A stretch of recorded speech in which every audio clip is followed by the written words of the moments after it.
जी business की इस खास पेशकश में आप सभी का स्वागत है। हमारे साथ आज एक खास मेहमान मौजूद है, mister MV Tangsal, CMD Central Bank of India के। Sir thanks lot for joining us on Zee business. धन्यवाद सर, सबसे पहले तो मैं कंग्रेचुलेट करना चाहूँगा कि आपने हाल ही में 102nd ईयर सेलिब्रेट किया है अपना, बट 102 साल पूरा हो चुका है। अब आगे किस तरह से देख रहे हैं आप चीज़ें? देखिए, 102 साल की हिस्ट्री जब हम देखते हैं तो उसी से हमें एक उत्साह मिलता है कि हमें आगे इस बैंक को किस तरीके से ले जाना है। तो अगर आप देखेंगे कि इस बैंक की जो बुनियाद है वो बुनियाद है कि this bank was basically by the people for the people. जब मैं by the people for the people की बात करता हूँ तो बाय द पीपल तो इन एनी केस हमारा जो आज स्टाफ स्ट्रेंथ है वो लगभग 37,000 है, आने वाले समय में 40,000 तक जाएगी। और फॉर द पीपल का जहाँ तक सवाल है, हम लोग पूरे भारतवर्ष में 4,200 से ज़्यादा शाखाओं के साथ कार्यरत हैं। लगभग 10,000 गाँव में हमारे जो है बिजनेस करस्पॉन्डेंट एजेंट्स के साथ में हमारा जो है नेटवर्क फैला हुआ है। लगभग 3,700 अल्ट्रा स्मॉल ब्रांचेस हम लोगों ने अभी तक खोल लिए हैं। तो आने वाले समय में हम तो ये चाहेंगे जो भारतवर्ष का असली पोटेंशियल है, जो आज रूरल और सेमी अर्बन एरिया में जो पोटेंशियल है, उसको हम लोग पूरा प्रॉपर यूटिलाइज करें। जो फाइनेंशियल इंक्लूजन की एक्टिविटीज़ है गवर्नमेंट की, उसे फुल सपोर्ट करें। जहाँ तक कॉर्पोरेट ग्रोथ का सवाल है, इंफ्रास्ट्रक्चर ग्रोथ का सवाल है, जो देश की आवश्यकता है, उसमें हमारा काफ़ी कंट्रीब्यूशन है, सब्सटेंशियल कंट्रीब्यूशन है। ट्रू। अगर सेंट्रल बैंक की बात की जाए तो हिस्ट्री काफ़ी ज़्यादा लंबी है, बट अगर हम पिछले 2-3 सालों की बात करें तो जिस तरह से इकोनॉमी में हमने स्लो डाउन देखा है, थोड़ी सी दिक्कतें देखने को मिली है। But I think last 2 quarters things have been stabilising. Third quarter अभी ख़त्म किया है। ब्रॉडली आई नो नंबर आप नहीं बता पाएंगे, बट ब्रॉडली किस तरह से रहा है? देखिए, आप अगर ट्रेंड देखते हैं पिछले 2 क्वार्टर्स का, तो आपने देखा होगा कि जो 2011-12 एक विशेष वर्ष था सेंट्रल बैंक ऑफ इंडिया के लिए, क्योंकि हमें जो सिस्टम आइडेंटिफाइड एनपीएस की एक्सरसाइज 9 महीने में पूरी करनी पड़ी। तो उस वजह से निश्चित रूप से जो है, एक तरफ वो, दूसरी तरफ इकोनॉमी का जो डाउन टर्न था, दोनों मिलके हमारे ग्रॉस एनपीए फिगर्स बहुत ज़्यादा दिख रहे हैं। बट अगर मैं इंटरनली आपको बताऊं तो ये सारी चीज़ें जो है बहुत मैनेजेबल हैं।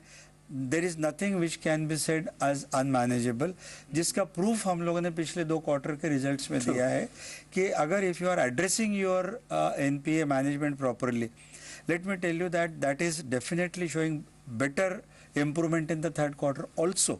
बट होता क्या है कि जब आप एनपीए मैनेजमेंट में एनपीए रिजोल्यूशन की तरफ जाते हैं तो आपके सामने 2 अपॉर्चुनिटीज़ होती है। एक वो कि अगर वो particular asset and particular borrower, अगर it has got a capacity and potential to revive, तो आप उनको रिस्ट्रक्चर कीजिए। अगर नहीं है तो आप उनको रिकवरी की तरफ ले जाइए।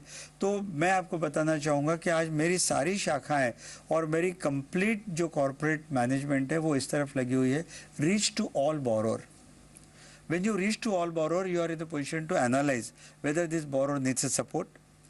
My call is very clear that I am ready to restructure each and every NPA account, be it a 1 lakh outstanding, be it 10 lakhs outstanding or hundreds of crores outstanding. I am ready to restructure provided it has a potential to deliver in future. It means it has to come back as a standard asset. If not, then I must look for an exit route. Exit route में उसके क्या potential है? We have got a very simplified one time settlement schemes for the small borrowers. We say that okay, this is what is my module. There are certain schemes where we say whatever is the best you can give, please give and let's get rid of it. But this cleaning exercise is mammoth because the total number of borrowers involved are almost 4,50,000 crore. 4,50,000 borrowers, reaching them and crystallizing them it's a time demanding task, maybe one more year. But let me tell you that central bank is having a potential to bounce back. As regard the chunky accounts, you know very well that it takes time. If I have to talk of Kingfisher, for months together we are talking about how it will get corrected. It's a very famous thing. So there are many such chunky accounts where it will take time. As regard the asset portfolio on the restructured assets, let me tell you, my larger assets are on the discoms. I am very happy to tell you today that most of these discoms have opted for the new package of the power ministry, which will further improve the situation.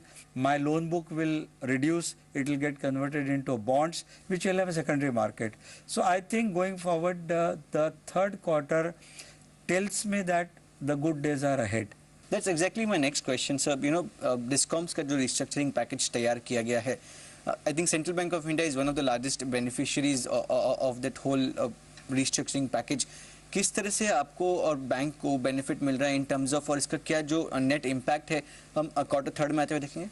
देखिए, अभी it will be too early, क्योंकि package implement होने में हो सकता है और 3 महीने लग जाए. तो मुझे लगता है कि शायद इस फाइनेंशियल ईयर में इसका बेनिफिट न मिले. बट गोइंग फॉरवर्ड, जैसे आज मेरे 12,000 करोड़ का जो है एक्सपोजर है डिस्कॉम्स के ऊपर, मान लीजिए इसमें से 50% जो है वो बॉन्ड्स में चला जाता है, जो कि अगर SLR स्टेटस मिलता है तो सोने में सुहागा हो जाए. तो 6,000 करोड़ मेरी जो लोन बुक रिड्यूस हो जाती है, तो आज उस पर जो 2.75% की प्रोविजनिंग है वो रोल बैक हो जाएगी. बिल्कुल, that's a huge opportunity. To that extent मेरे पास रूम खड़ा हो जाएगा for further lending into different sectors where I will be very much careful that I don't really go for big ticket lending. तो मेरे ख्याल से ये जो डिस्कॉम्स का है, मुझे 6,000 करोड़ का एक किटी मिल जाएगी. मैं ऑलरेडी क्रेडिट डिपॉजिट रेशो 75 से ऊपर ही चल रहा हूँ, 78 तक जाता हूँ, तो मेरे पास रूम खड़ा हो जाएगा. I can go for some mid size exposures. thus one, the benefit will be that of creating a room. Second, the benefit that of rolling back your provisions. And third will be कि एक जो डर हमेशा बना हुआ था कि साहब आपका डिस्कॉम में इतना ज़्यादा एक्सपोजर है, NPA होगा तो क्या होगा, तो वो डर मेरे ख्याल से निकल जाएगा. And hopefully as per the package things will work. Let me at this point of tell you that every discom, every state government is definitely committed to it. They have gone for the tariff revision. They are working towards reduction in losses. They are working towards supporting discoms on its own as a commercial entity. I think it's a very mammoth task. आप दो चीज़ें आपने बताई, एक तो आप कहना कि NPAs को क्लीन करना, एंड दूसरा कि सेंट्रल बैंक को truly retail banking banana. Because current status पिछले 2 साल पहले जो था, it's more skewed towards the corporate. But briefly retail banking में आपने कहा और एक NPAs में कहा. NPAs के लिए पूछना चाहूंगा कि फ्रेश स्लिपेजेस क्या कंटेन होने में कामयाब हो पाई लास्ट 2-3 क्वार्टर्स में हमने देखा है, बट दिस क्वार्टर फ्रेश निश्चित रूप से NPA स्लिपेज जो है वो कंट्रोल में आया है. बट आप NPA स्लिपेज को आपको टिकट साइज में डिवाइड करना चाहिए, 1 करोड़ अबो एंड बिलो 1. बिल्कुल, below 1 crore. Let me tell you, below 1 crore I might turn out to be negative. I do not know, the numbers are yet to come.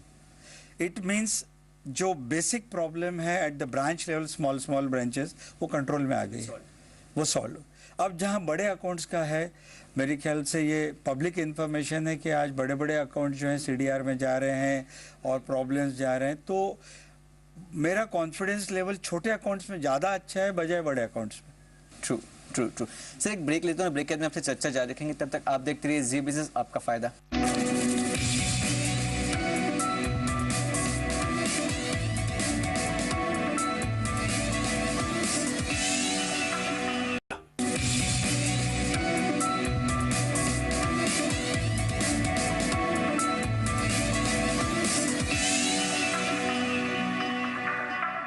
Break के बाद एक बार फिर आपका स्वागत है. हमारे साथ बने हुए मिस्टर एमवी टंगसाली. सर, NPAs की हम बात कर रहे थे, लेकिन अब मार्जिन्स की बात की जाए तो हाई इंटरेस्ट रेट सिनेरियो में हमने काफ़ी सारा प्रेशर भी देखा है मार्जिन्स पे. बट अब लग रहा है कि चूंकि इंटरेस्ट रेट सिनेरियो थोड़ा सा स्टेबलाइज हुआ है, तो अब जो प्रेशर है कंपैरेटिवली कम होगा मार्जिन्स पर. मार्जिन्स पे प्रेशर मेरे ख्याल से डेफिनेटली कम होगा, 2 वजह से. कि कॉन्शियसली इंडस्ट्री ने डिसीजन लिया कि हम हाई कॉस्ट डिपॉजिट मोबिलाइज नहीं करेंगे. और इस कॉन्शियस डिपॉजिट का बेनिफिट ये मिलेगा कि अल्टीमेटली जो भी लिक्विडिटी इंडस्ट्री में होती है, it has to find a place, same cost, and it will find a place in the banking industry also.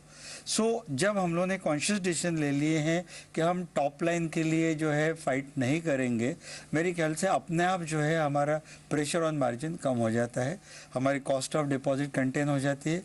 उसका बेनिफिट हम लोग पास ऑन करेंगे on the borrowers. Most of us है ऑलरेडी पास इट ऑन. अगर आप देखेंगे central Bank of India में 75 लाख तक के हाउसिंग लोन जो है बेस रेट पे हो रहे हैं, 10.5 पे. कार लोन हमने 1.5% कम कर दिया है.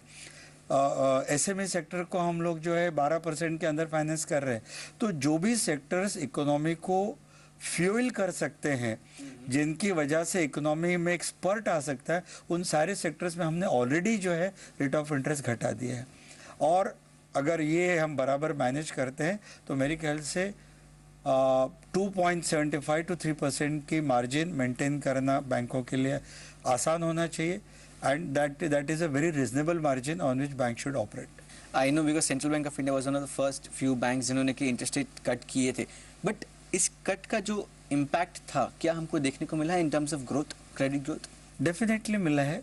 मेरे ख्याल से मेरी जो रिटेल की ग्रोथ हो रही है लगभग 25% YOY ग्रोथ से ज़्यादा मुझे मिल रहा है, और मेरा थ्रस्ट जो है रिटेल ग्रोथ का coupled with reduction rate of interest has paid me off very well. Let me tell you, Central Bank of India ने इस साल होम लोन के लिए एक बड़ी यूनिक एक्टिविटी की है, जिसमें लगभग 10 मेजर सेंटर के ऊपर हमारे अपने ओन रियल एस्टेट डेवलपर के साथ हमने जो है प्रॉपर्टी एग्जीबिशंस किए, जिसमें बहुत अच्छा टर्नआउट हुआ है। इन प्रिंसिपल अप्रूवल्स हमने दिए हैं, और मेरे ख्याल से एक्टिविटी हमारी जारी रहेगी। और इस एक्टिविटी के तहत मेरा जो सपना है रिटेल बैंक बनाने का, मैं पूरा करने की कोशिश करूंगा। मेरा होम लोन पोर्टफोलियो बढ़ रहा है, एजुकेशन लोन में हमारा काफ़ी अच्छा मार्केट शेयर है, कार लोन पोर्टफोलियो भी हम लोग बढ़ा पा रहे हैं, एंड जो हमारी मॉर्गेज स्कीम्स हैं, सेंट मॉर्गेज, और हमारा जो स्पेशल प्रोडक्ट है that is on the reverse mortgage, वो भी अच्छा इम्प्रूव हो रहा है। आई एम श्योर, बिकॉज हमने देखा था कि रिटेल में तो ग्रोथ आ रही है बिकॉज काफ़ी इंटरेस्ट रेट का इम्पैक्ट देखने को मिला है, बट कॉर्पोरेट अभी भी एक इशू बना हुआ है। कॉर्पोरेट का जहाँ तक सवाल है, वर्किंग कैपिटल रिक्वायरमेंट जो कॉर्पोरेट्स की बढ़ रही हैं on 2 counts. One is that the inflation, second is some positive sentiments. So हर एक कोई जो है कैपेसिटी बिल्डिंग का काम थोड़ा बहुत शुरू कर रहा है। इट्स ट्रू कि प्रोजेक्ट लोन्स जो हैं वो काफ़ी जो है एक तरीके से स्टैटिक हो गए हैं। जो प्रोजेक्ट्स ऑनगोइंग है उनमें ही केवल विड्रॉल हो रहा है। नए प्रोजेक्ट्स के फाइनेंशियल क्लोजर, नए प्रोजेक्ट्स के ड्रॉ डाउन्स, ये डेफिनेटली डिले हो रहे हैं। और रोज़ आप अखबार में देख रहे हैं कि हर कॉर्पोरेट जो एक एक प्रोजेक्ट में से अपने आप को विड्रॉ कर रहा है। ऐसी स्थिति में निश्चित रूप से कॉर्पोरेट लोन बढ़ने की संभावना जो है धीरे धीरे घट रही। सो बट ओवरऑल स्थिति अगर हम देखें, बिकॉज लास्ट क्वार्टर की अगर खाली हम बात करें, जब से न्यू फाइनेंस मिनिस्टर आए हैं काफ़ी सारे रिफॉर्म्स हुए हैं। Stock market is an indication of the economy, उसमें भी हमने एक अच्छा खासा रन अप देखा है। सो ओवरऑल सेंटिमेंट में काफ़ी ज़्यादा इंप्रूवमेंट हुआ है। What are you gauging from there? Say I feel very very happy that we are all part of this system, where at least I as one have been talking about that unless we Indians who are the stakeholders in the financial markets do not think positive and do not talk positive, things cannot move. That is very important. And that's very, very important, because you have every right to negate everything. Yesterday I got a very wonderful tip from one of my friend: those who cannot be poet will be critic. So let's be all poet. Let's all think of a creativity and try to really look positive. Ultimately, we are a very, very endowed country where you can develop on your own internal consumption, 85%. Now, you should also look for the export markets. See, we have always been feeling that we are being bullied out of the markets by the China. Why can't we really think of in the same terms that we go back to those markets? I think there are a couple of USPs with the Indian entrepreneurs who can re-establish. The only thing, positivity is required. Definitely, and I think everybody is trying to be poet now, at least if not critic. But sir, कुछ sectors में challenges हैं, हमने देखा था towards last 2-3 years. अब ऐसे कौन से sectors हैं यहाँ पे जहाँ पे आपको challenge लग रहा है? मुझे ऐसा लगता है कि रियल चैलेंज हमारा जो था वो सेक्टर का नहीं था। रियल चैलेंज था कि हमारे कॉर्पोरेट्स ने कुछ ओवर लेवरेजिंग किए थे, और unfortunately when the things do not go well, that over leveraging really puts a pressure on the corporates. Let me tell you, individually हर सेक्टर में अच्छे कॉर्पोरेट्स हैं। आप टेक्सटाइल की बात करें, there are good many number of corporates who are doing well, having no stress. Steel sector के लिए there are good many corporates who are doing well, do not have stress. So Jin corporate के ऊपर stress है, I think it is a learning point for those corporates. Don't over leverage yourself, try to operate and expand within the means with the right ways. I think if this mantra is followed by most of us, things will not go as bad as it looked to be in the past. Sir वक्त तो एक और break के बाद में आपसे बातचीत जारी रखेंगे, तब तक आप देखते रहिए जी बिजनेस, आपका फायदा।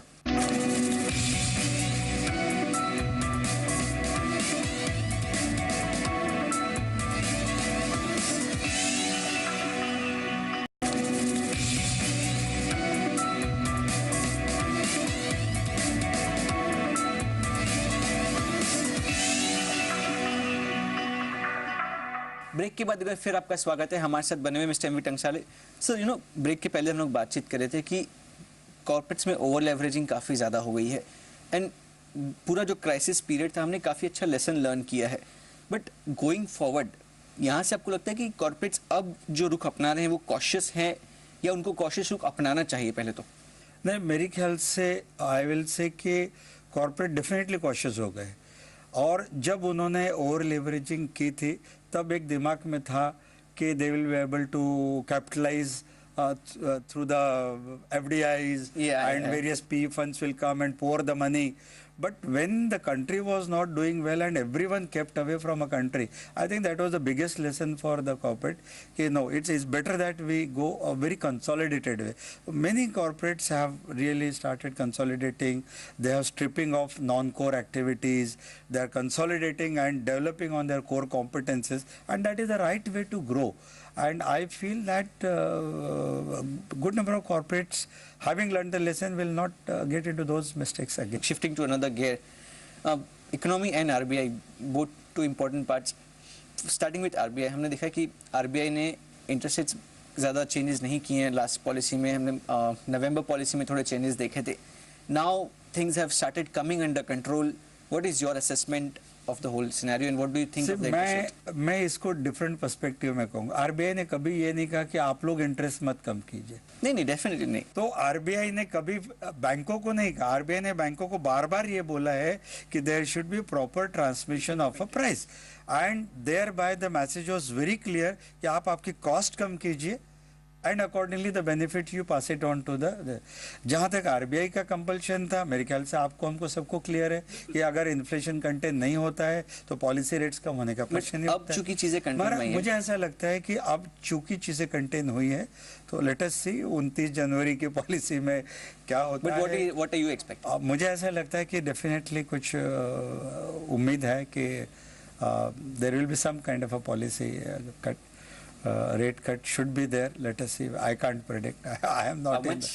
I can't predict. It will be wrong on my part to predict. Okay. See, RBI की जो दो basic requirements है, they must ensure enough liquidity is available in the system so that the credit growth is supported. At the same time, RBI has to ensure the stability in terms of containing the inflation. But liquidity is a concern अभी, at least for last 1 month. मेरे ख्याल से हाँ concern इसलिए कि अगर आप देखेंगे कि रिपो में बोरिंग बहुत सब्सटेंशियल हो रही है, इसका मतलब ये है कि definitely liquidity is at a strain.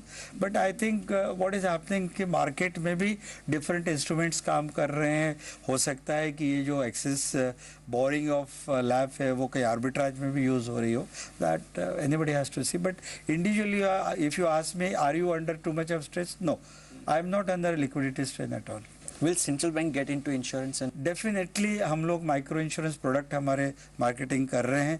जहाँ तक central bank will get into insurance JV company, मेरे ख्याल से फिलहाल नहीं। I am very happy operating as a corporate agent, क्योंकि म्यूचुअल फंड में भी हम लोग एज ए एजेंट काम करने के लिए ज़्यादा खुश है, क्योंकि मेरी कैपिटल जो है एक बहुत बड़ी कंस्ट्रेंट रहेगी और मेरी कैपिटल को मुझे ऑप्टिमाइज अगर करना है, प्रूडेंटली यूज़ करना है, तो मुझे शायद इन मार्केट में जाने की फ़िलहाल ज़रूरत महसूस नहीं होती। I am operating as an agent very well. So last 2 question very briefly before we wind up. अब 2 इंपॉर्टेंट टॉपिक्स जो आजकल बैंकिंग इंडस्ट्री को लेके चल रहे हैं। सबसे पहला तो जो है कंसोलिडेशन। अब ब्रीफली क्या व्यू है आपका ओवरऑल इस कंसोलिडेशन? मेरा पर्सनल व्यू कंसोलिडेशन पे है कि जहां देश की एक भी बैंक फर्स्ट 50 बैंक्स में ग्लोब की नहीं है, वहां इंडियन बैंक्स को फर्स्ट 50 बैंक्स में होना ज़रूरी है, और उसका जो आंसर है वो है कंसोलिडेशन। कंसोलिडेशन के अपने जो 2-3 प्रॉब्लम्स हैं, वो प्रॉब्लम्स होते हैं। सबसे बड़ा प्रॉब्लम है cultural integration. Human cultural integration, because आज 100 साल के बैंक है, दूसरी 70 साल के बैंक है। आप इन दो के बीच कल्चरल इंटीग्रेशन कैसे अचीव करते हैं? दूसरा, आप टेक्नोलॉजी इंटीग्रेशन, ये दो चीज़ें अगर हम लोग अचीव कर लेते हैं तो मेरे ख्याल से consolidation is not a bad word. Consolidation से कहीं पे भी जो है मेरे ख्याल से ह्यूमन रिसोर्स कम होने का आज की तारीख में मुझे चांस नज़र नहीं आता है। जो मेजर अगर ऑब्जेक्शन हो सकता है कि साहब इसकी वजह से जो है you are going to lose the employment opportunities, I will say that's a wrong notion.